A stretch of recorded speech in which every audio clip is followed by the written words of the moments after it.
Bonjour à tous, je suis David, et aujourd'hui je vais vous raconter mon histoire, celle de ma bataille contre le géant Goliath.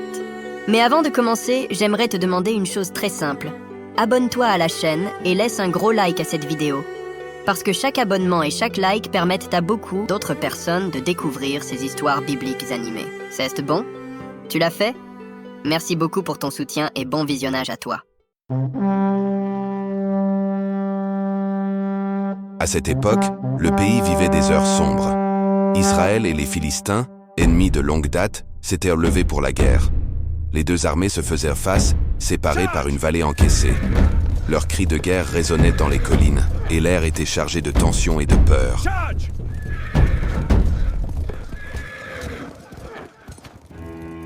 Encore un jour avec cette guerre qui arrache des vies.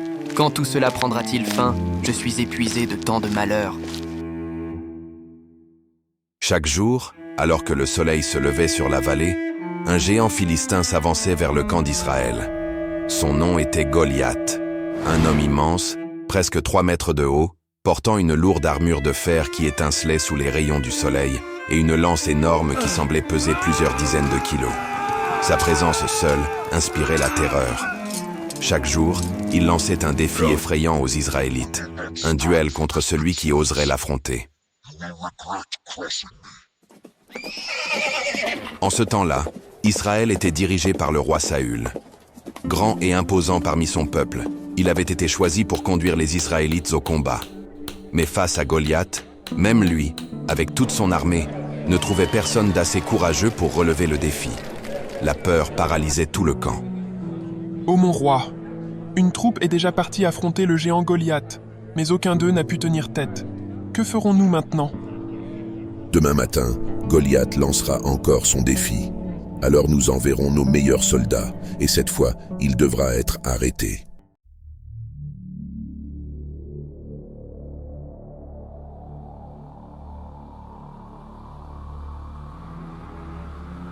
Honnêtement, je ne le sens pas du tout, ce plan.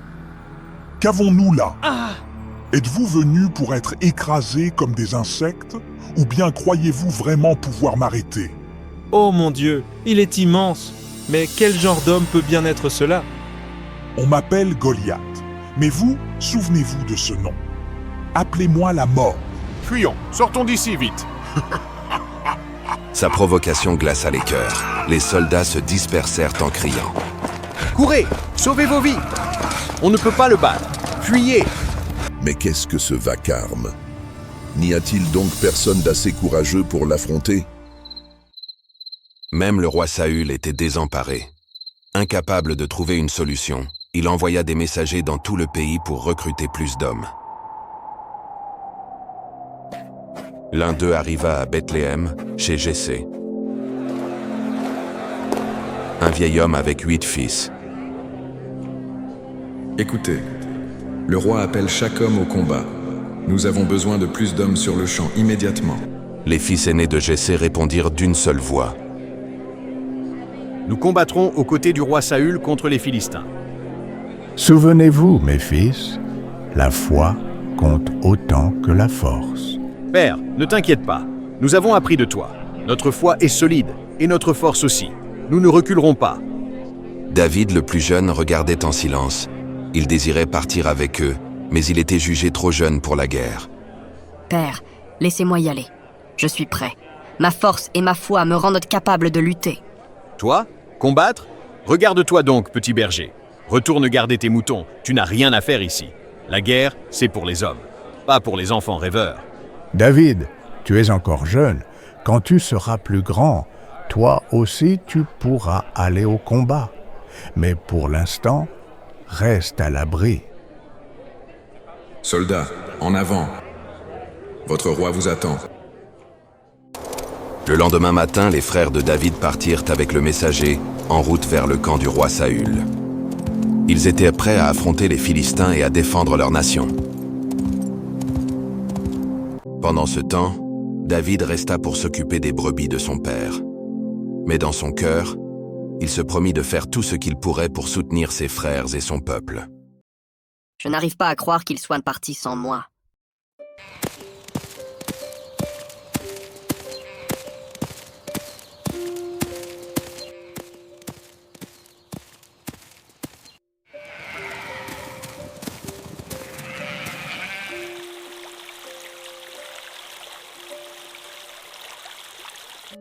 David, un peu épuisé, s'assit au bord de la rivière pendant que son troupeau étanchait sa soif. Le sommeil finit par l'emporter et il s'endormit paisiblement.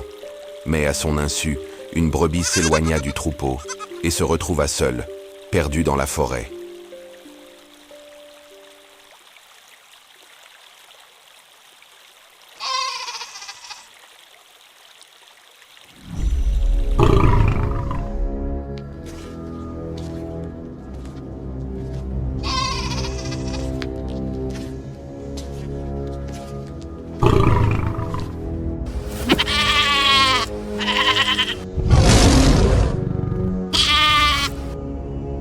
Oh non!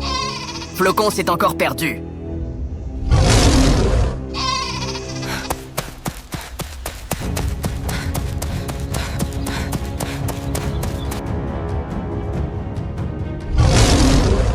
Et toi, le lion? Ôte tes sales pattes de ma brebis. Flocon, sauve-toi, vite! Je m'occupe du lion.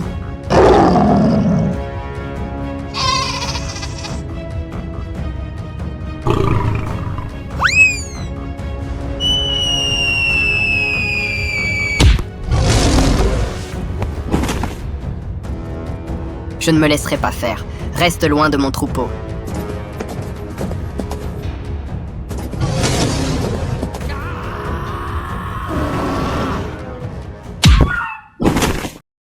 C'est bon, Flocon. Tu es en sécurité maintenant. Le méchant lion ne te fera plus de mal. Waouh! Flocon, regarde le ciel. La main de Dieu nous protège. Dans les champs, le danger rôdait. David repoussait des bêtes pour protéger son troupeau.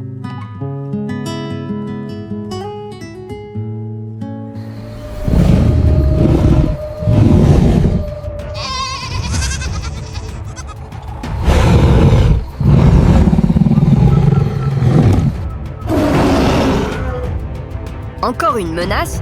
Ne vous inquiétez pas, je vais vous protéger contre cet ours.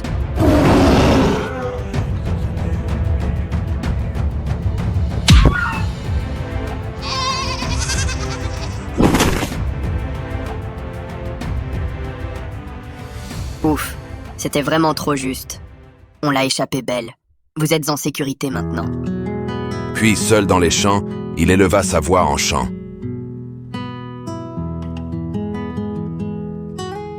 Plus tard, Jessé appela son fils David et lui confia une mission. Apporter de la nourriture et la remettre à ses frères sur le champ de bataille. Viens, donne une étreinte à ton vieux père. Père, j'ai sauvé les brebis du lion et de l'ours.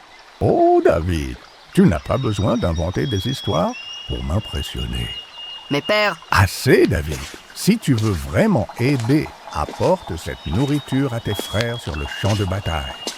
D'accord, père. À l'aube, David confia son troupeau à un jeune berger, puis il prit la route, en direction du champ de bataille. Lorsqu'il atteignit le camp, un garde fronça les sourcils. Que fait un garçon ici? J'ai apporté de la nourriture pour mes frères. La bataille va commencer. Laisse la nourriture avec moi. Non, je dois trouver mes frères moi-même. Attends, où vas-tu? Je vais aider mes frères. Oh non, il va droit vers Goliath.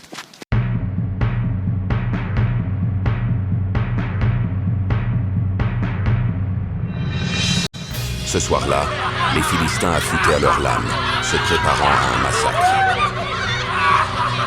J'entends déjà leur peur.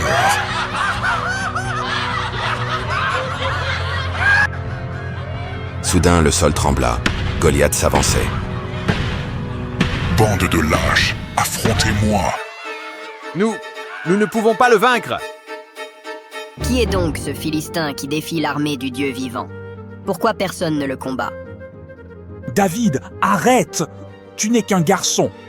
Tu crois vraiment pouvoir affronter Goliath? Oui, c'est un géant. Mais ma confiance est en Dieu, pas dans les armes. Retourne à tes moutons avant de te faire tuer!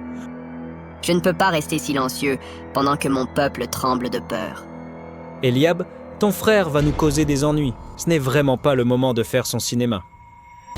Tu crois vraiment que c'est un jeu, David? Ici, Ce n'est pas un pâturage, c'est un champ de guerre. Je le sais bien, mais vous avez tous peur. Les hommes de l'armée ne savent-ils donc pas pourquoi ils sont ici? Ne défendent-ils aucune cause? Vite, que quelqu'un court avertir le roi Saül au sujet de ce garçon.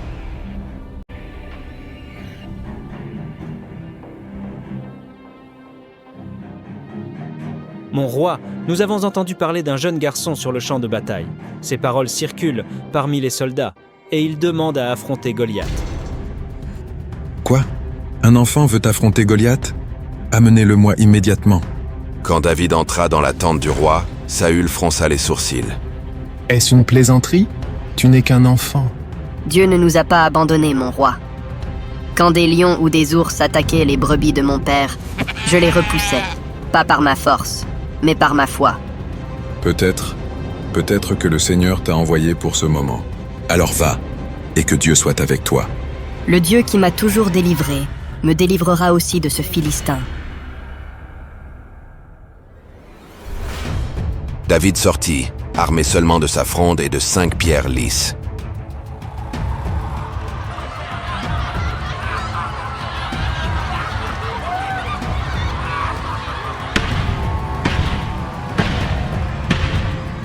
Père, même si j'avance dans la vallée la plus sombre, je n'aurai pas peur, car tu es avec moi. Tu conduis mes pas et affermis mon cœur. Ta présence est mon courage. Alors David se souvint de ce jour, lorsque le prophète Samuel avait versé l'huile sur sa tête et avait déclaré « C'est lui que le Seigneur a choisi ». Est-ce cela qu'Israël envoie pour me combattre? Un enfant avec des bâtons et des cailloux. Je vais te déchirer et livrer ton corps aux oiseaux du ciel. Tu viens avec une épée, une lance et une armure. Moi, je viens au nom du Seigneur Tout-Puissant, le Dieu d'Israël que tu as insulté. Aujourd'hui, le Seigneur te livrera entre mes mains, et le monde entier saura qu'il y a un Dieu en Israël. Je t'écraserai sous ma botte. Tes os craqueront, et le vent portera ton cri. Furieux, Goliath avança ses pas lourds faisant trembler le sol. David courut rapidement vers le géant, sortant une pierre de sa sacoche. Il la plaça dans sa fronde, la fit tournoyer de toutes ses forces et la lança. La pierre frappa Goliath au front. Dans un fracas assourdissant, Goliath s'effondra face contre terre.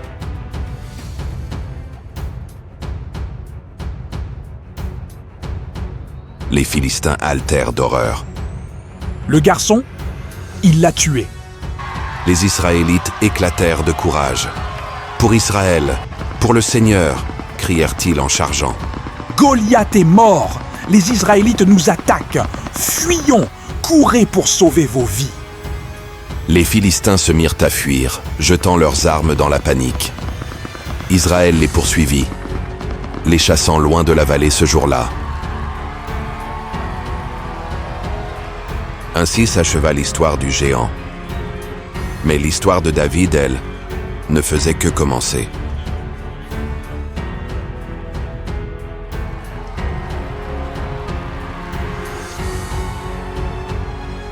L'histoire de David et Goliath nous montre une vérité puissante.